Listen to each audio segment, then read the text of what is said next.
Alors bonjour à tous et bienvenue dans cette nouvelle vidéo. Donc aujourd'hui nous allons répondre à la question comment ne plus retomber sur des pervers narcissiques. Je sais que c'est une vidéo que vous attendiez depuis longtemps et qui est ultra importante. Effectivement on peut se poser la question, puisque j'ai connu ce type de personnes, je sais maintenant que ça existe, je sais les identifier, donc effectivement c'est déjà une première chose pour ne pas retomber sur ce type de personnes. Malgré tout, comment je peux me rassurer pour me dire ben voilà, je ne vais plus retomber sur ce type de personnes. Vous comprendrez que c'est complètement un changement de mentalité. Effectivement, les pervers narcissiques, quelque part, ce sont aussi des chances. Vous pourriez tout à fait transformer ça en chance. Vous avez ce choix en tout cas, parce que justement, vous allez en apprendre énormément sur vous-même et parce que justement, ça montre quelque chose de vous. Ça dit aussi quelque chose de vous. Ça ne veut pas dire que vous êtes responsable du mal qu'on vous a fait, bien au contraire. Par contre, maintenant, il va falloir vous traiter autrement mieux, justement. De 1, ça doit vous pousser vraiment à réaliser vos rêves, à vous dire ok, au fond de moi, je suis une personne avec beaucoup de qualités, sinon je n'aurais pas été choisie. Donc ça c'est la première chose, prendre conscience de ma valeur. Comme ça, effectivement, je peux commencer à m'aimer plus moi. C'est vraiment capital de s'aimer soi pour se dire ok, si j'ai attiré ce type de personne-là, c'est effectivement par ma richesse intérieure, mais aussi ce qui a fait que cette personne a pu mettre en place ces manœuvres de manipulation, c'est parce que quelque part j'ai laissé faire. En réalité, j'ai pas mis de limite assez tôt, je savais peut-être pas exactement ce que je voulais d'une relation, et surtout j'avais pas assez de notion de conscience de ma propre valeur pour me dire je suis quelqu'un qui veut partager, mais pas avec n'importe qui. Je peux pas laisser rentrer dans ma vie n'importe qui pour qu'on me fasse n'importe quoi. C'est-à-dire que à partir du moment où j'estime j'ai une valeur, j'ai conscience que du coup, en face de moi, je vais demander aussi à ce que l'autre me traite avec valeur, avec respect. Et vous allez comprendre que le respect c'est quelque chose de capital, le respect de soi et le respect de l'autre. Parce qu'effectivement, il faut aussi qu'on se respecte soi pour pouvoir dire à l'autre, attends là, stop, tu me traites pas comme je me traite moi d'habitude. Et là, je suis pas d'accord avec toi. Tu m'insultes, stop, qu'est-ce qui se passe? Soit effectivement il y a une frustration, il y a une explication qui est autre à la relation, dans ce cas-là tu vas m'expliquer et tu vas me dire que c'est pas dû à moi ou que je te renvoie éventuellement à quelque chose que tu as vécu, donc ça c'est possible aussi, mais du coup c'est extérieur, on peut en faire quelque chose, on peut avancer, ou au contraire tu vas me pointer du doigt en me disant que c'est de ma faute, etc. Donc quand on essaye de me faire porter toute la responsabilité de la relation, déjà là, système d'alarme se met en place. Il doit y avoir une sorte de gyrophare qui commence à s'allumer dans votre tête où vous vous dites attends, ok je peux être responsable d'une partie mais de tout c'est pas possible. Déjà là il y a quelque chose de l'ordre de la disproportion, du déséquilibre. Or, une relation, ça doit être équilibré. L'un donne, l'autre soit, et puis ça s'inverse. Donc en fait, chacun est gagnant dans la relation. Chacun, en fait, est grandi par cette relation. Et il y a aussi le plaisir de donner. On ne m'impose pas quelque chose. Je suis là parce que j'ai envie d'être là vraiment. Je suis pas là parce que je me sens obligée, parce que j'ai peur de quelque chose, que j'ai peur des conséquences. Il y a vraiment, fondamentalement, une attitude différente à avoir par rapport à soi aussi. Déjà se traiter avec respect et surtout se définir par soi-même. Ça veut dire que la manipulation elle ne fonctionne qu'à partir du moment où vous avez envie de prouver votre valeur. Prouver quelque chose à l'autre, prouver quelque chose aux autres qui environnent peut-être dans le milieu justement en question. Ça peut être par exemple dans le cadre du boulot, c'est qu'on reconnaisse votre valeur au niveau de votre travail. Du coup, les pervers narcissiques dans votre travail pourraient tout à fait vous manipuler tant que pour vous c'est important et que vous ne savez surtout pas vous prémunir de ça. Ça veut dire quoi se prémunir de ça? Ça veut dire que moi, en tant que personne, j'ai conscience que j'ai une valeur. Mon travail a une valeur, même si c'est pas reconnu. Si déjà je pars de ça, mais forcément je suis moins sensible à la critique. Ça veut dire que mon amour de moi, il est sauvegardé quoi qu'il arrive. Ça veut dire que ma valeur, elle est sauvegardée quoi qu'il arrive. Le problème de la manipulation, c'est que ça fonctionne parce que justement, au fond de vous, vous n'êtes pas sûr d'avoir de la valeur. Parce qu'au fond de vous, vous pensez que vous devez encore prouver quelque chose.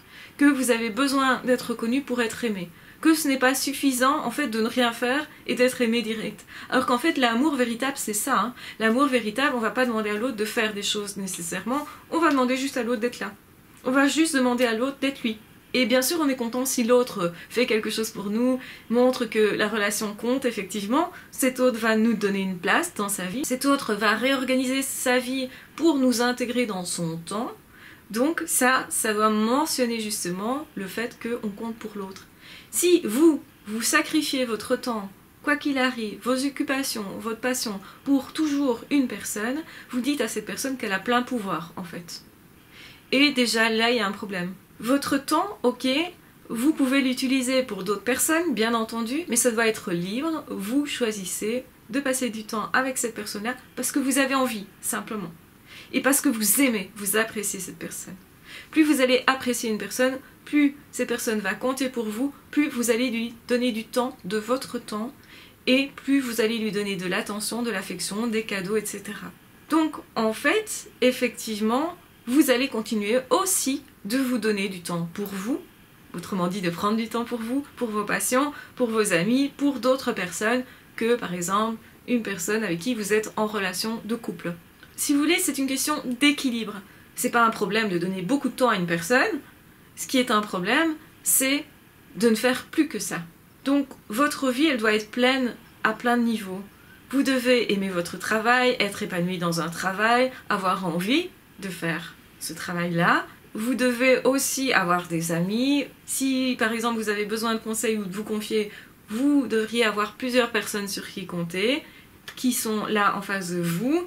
Et peut-être qu'à certains moments, vous allez passer du temps avec un, avec l'autre, avec l'autre, avec l'autre. Ça va pas toujours être les mêmes personnes tout le temps, tout le temps, tout le temps. Ça pourrait, mais vous avez quand même un équilibre où aussi vous passez du temps seul avec vous parce que vous êtes une personne importante dans votre vie, centrale dans votre vie et vous devez absolument, absolument avoir l'amour de vous, le respect de vous et aussi, du coup, vous dire que vous êtes une personne tellement importante dans votre vie que vous devez y consacrer du temps. Et souvent, c'est ça qui est problématique quand on a été en contact avec un pervers narcissique. C'est souvent parce qu'on ne s'attribue pas assez de place, assez de temps, que l'on ne se considère pas assez.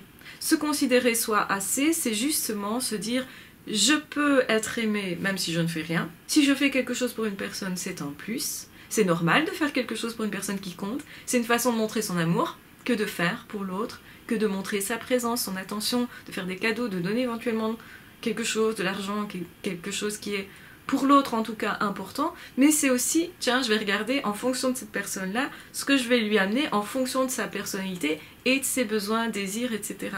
Qu'est-ce qui ferait plaisir à cette personne-là? C'est-à-dire qu'on prend la peine de connaître une personne. Et justement, vous aurez remarqué que les pervers narcissiques vont exactement vous offrir des trucs qui ne vous conviennent pas du tout, qui ne sont pas en rapport avec qui vous êtes, ou qui sont même à l'opposé, ou qui ont comme message quelque chose de contradictoire avec qui vous êtes. Par exemple, vous voudriez être mince et vous avez un petit peu de surpoids, et bien cette personne va vous offrir un vêtement qui est trop petit pour vous. Justement parce que ces personnes cherchent à vous frustrer, à vous rappeler que vous n'êtes pas assez bien comme ça. Alors qu'en réalité, vous êtes déjà aimable comme ça, vous devriez déjà être aimé comme ça. Ça ne veut pas dire que cette personne ne peut pas vous encourager à faire un régime, à vous dire mais oui vas-y tu peux y arriver et tout, regarde je vais t'offrir une jolie robe, comme ça va te donner envie d'y aller et de réussir ton régime. Là c'est plutôt je t'encourage à te dépasser, mais ça doit venir de vous. Si vous voulez, le régime à la base c'est vous qui aviez envie de le faire parce que cette personne vous aime, elle vous encourage dans ce que vous aviez prévu comme projet. Et elle se dit, si je t'encourage là-dedans, peut-être que tu vas arriver à te dépasser. Et moi, je crois en toi. Mais cette personne ne va pas vous casser derrière. Hein. Or, le pervers narcissique, c'est l'inverse qu'il fait. C'est vous casser, vous dire, t'as vu, t'es pas capable. De toute façon, t'as vu, tu rentreras jamais là-dedans. Quoi. En gros, c'est ça le message. Voilà, c'est une façon d'identifier aussi face à qui je suis. Et une fois que vous avez vraiment conscience que vous avez une valeur propre, qu'elle est indépendante du regard des autres, vous aurez plus conscience que en fait, le regard que les autres posent sur vous parle plus d'eux que de vous. Donc ça veut dire que les personnes qui vont vous regarder en vous critiquant, certainement cette personne n'est pas bien dans sa peau, dans sa tête, et a un problème de lunettes, on va dire. Donc c'est-à-dire, c'est sa vision qui a un problème. C'est pas vous qui avez un problème, c'est sa vision. Maintenant, effectivement, on peut toujours se remettre en question et se dire, tiens, une personne m'a dit ça, une autre m'a encore dit ça, et ça, une troisième encore. Là peut-être que je vais voir si ça me correspond pas quand même. Ça vous empêche pas de vous remettre en question, mais la remise en question c'est aussi s'aimer soi et se dire ok, peut-être que j'ai quelque chose à modifier, mais ça veut dire je m'aime tel que je suis, j'ai certainement peut-être des défauts, peut-être que je pourrais changer ça et ça et ça. Je décide que comme on m'a fait 3 fois la remarque, effectivement, il faudrait peut-être que je fasse quelque chose par rapport à cette caractéristique que j'ai, et c'est moi qui décide de le modifier. Et c'est pas imposé de l'extérieur. Ça veut dire que les autres, ils vont pas m'enlever leur amour parce que j'ai ce défaut, soi-disant. Ou cette chose moins facile pour eux à supporter. Parce que quand quelqu'un vous fait ces réflexions continuellement, eh bien c'est que cette personne ne vous aime pas fondamentalement. Donc c'est-à-dire qu'un ami peut vous dire, ben voilà, moi je pense que tu pourrais travailler sur ça ou ça, mais sans vous retirer l'amour derrière quand même. Donc la relation elle est maintenue. Vous n'avez pas peur de perdre cette personne, peur de perdre la relation parce que vous auriez un défaut, qu'il soit physique, qu'il soit justement au niveau de votre comportement, qu'il soit au niveau de votre travail. Cette personne va vous dire, je préférerais que tu fonctionnes comme ça, que tu aies telle ou telle attitude, mais j'accepte ton attitude actuellement et je t'en parle parce que je pense que tu pourrais modifier ça ou en tout cas changer, faire des efforts. Et si vous faites un effort, la personne va vous dire « Ah bah tiens, t'as vu, je trouve quand même que tu te comportes mieux maintenant avec moi, je trouve que tu as fait un beau chemin, je t'encourage à continuer. » Vous voyez, ça c'est un ami qui va vous dire ça. Effectivement, un ami peut vous faire des critiques, et je veux dire par là des critiques négatives, pointer des défauts que vous avez chez vous, mais ça n'empêche que cette personne conserve un lien avec vous qui est positif. Donc vous n'avez pas peur de perdre quelque chose parce que vous auriez tel ou tel défaut. Si vous ne travaillez pas là-dessus, ça ne vous empêche pas de continuer d'être amis par exemple. Donc ça montre la distinction entre relations saines et malsaines. Donc déjà faire la distinction entre les deux va vous permettre de choisir. Quand vous avez de l'amour pour vous, du respect pour vous, vous allez accepter uniquement les personnes qui vous traitent avec respect et amour, comme vous-même en fait. Et du coup, ça ne vous empêche pas de travailler sur vous, ça ne vous empêche pas d'avoir des défauts, mais ça ne retire pas votre amour pour vous non plus. On continue de s'aimer soi, on continue d'évoluer avec soi, de s'encourager, de se parler positivement. Parce que c'est ça, hein, s'aimer soi, c'est se parler positivement, c'est se dire tiens, moi je préfère ceci, je tiens compte de mon propre avis, plus aussi que des autres. Mon propre avis, il est important. Et là, vous êtes forcément moins manipulable. Donc moins intéressant pour un manipulateur. Donc c'est-à-dire qu'un manipulateur qui va vous voir, va se dire waouh, cette personne est riche intérieurement. Donc ça, forcément, ça va rester. Mais ensuite, cette personne va se dire est-ce que je peux utiliser ces personnes-là?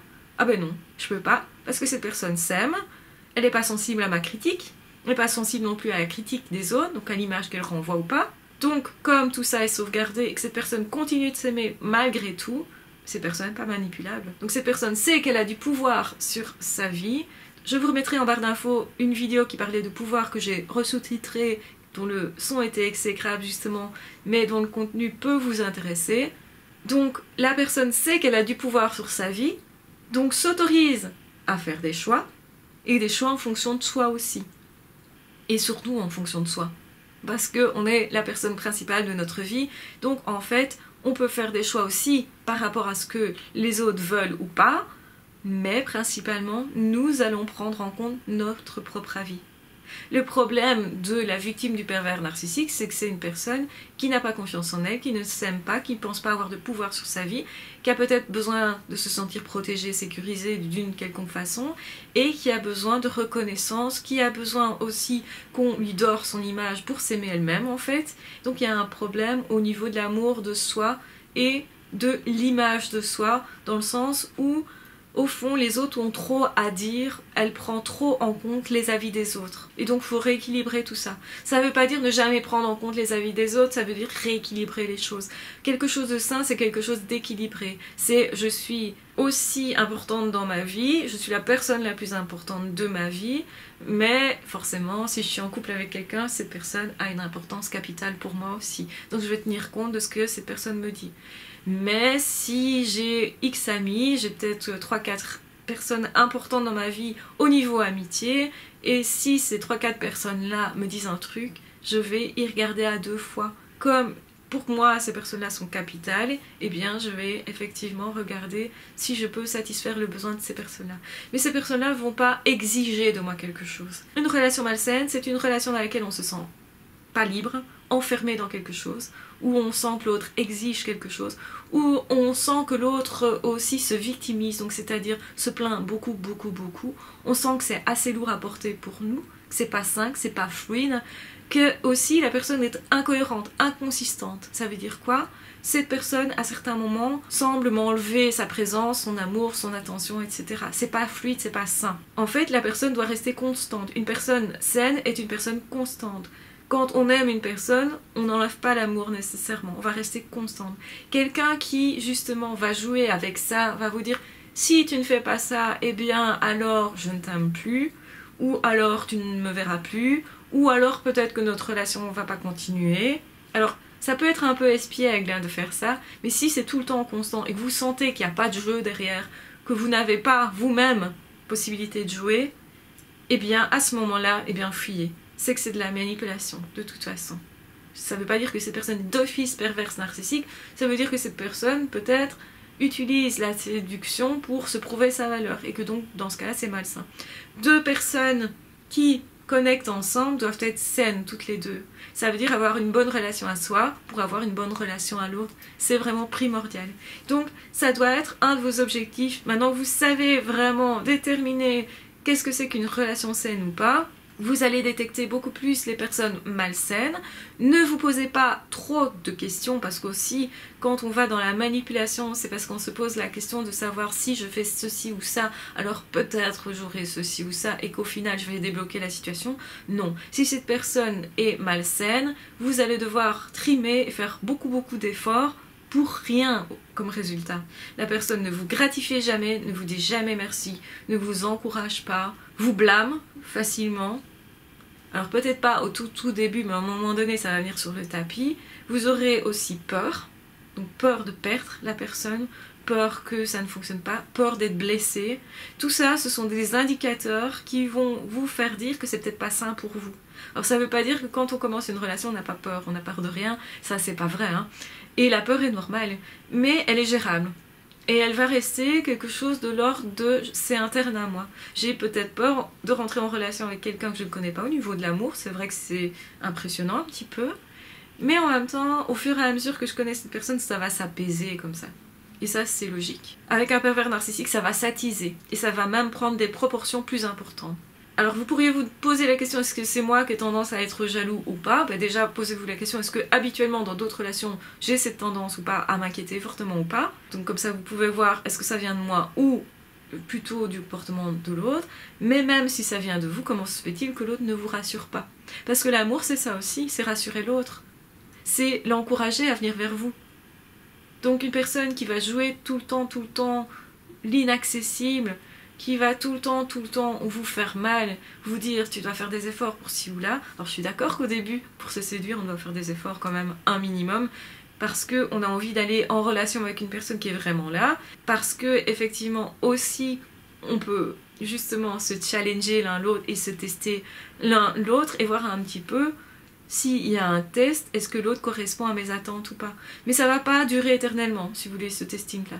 Donc voilà, je vous embrasse bien fort, je vous aime très fort. Maintenant vous savez exactement comment ne pas retomber sur des pervers narcissiques. Ça dépend très fortement de comment vous vous traitez vous-même, du fait que est-ce que c'est important pour vous d'avoir telle ou telle image à l'extérieur. Est-ce que les avis des autres comptent tellement? Moins l'avis des autres compte, et plus en fait vous allez être stable et non manipulable. Et ça c'est important de savoir que vous êtes juste avec vous-même et avec les autres quand vous faites ça. Donc ne donnez pas trop de pouvoir à l'autre et sachez que vous avez toujours un pouvoir sur votre vie et que c'est normal. Donc vous devez vous sentir libre d'être qui vous êtes et même d'en changer.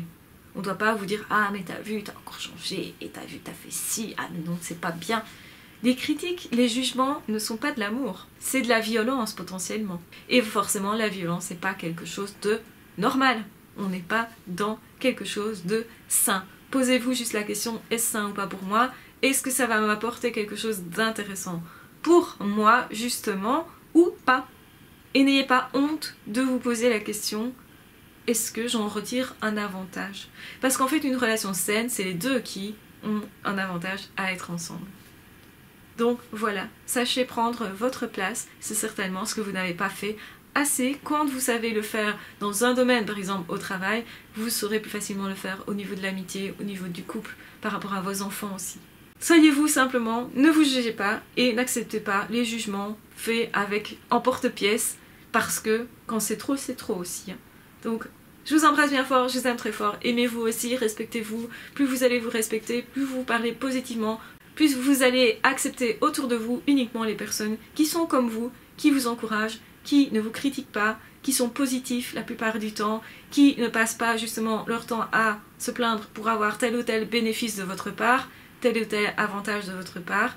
Vous allez sentir que cette personne est régulière, qu'elle ne change pas d'attitude tout à coup, et que cette personne est stable, ne vous enlève pas l'amour pour X raisons, et que cette personne non plus ne va pas chercher continuellement à vous titiller la petite bête, etc. Cette personne, en fait, au fur et à mesure, vous rassure. Si vous avez des peurs, cette personne ne va pas attiser vos peurs et vos douleurs, vos blessures du passé, ne va pas non plus essayer de vous convaincre que vous n'avez pas résolu telle ou telle chose, que vous ne savez pas vous gérer, ou que vous ne gérez pas votre vie, ou que vous ne savez pas ce que vous faites, etc. Au contraire, cette personne va vous encourager à être plus vous, à avoir plus confiance en vous, va vous renforcer plutôt que de vous faire tomber, en fait. Et toujours quelque chose d'essentiel, c'est de se fier à son corps, à son ressenti.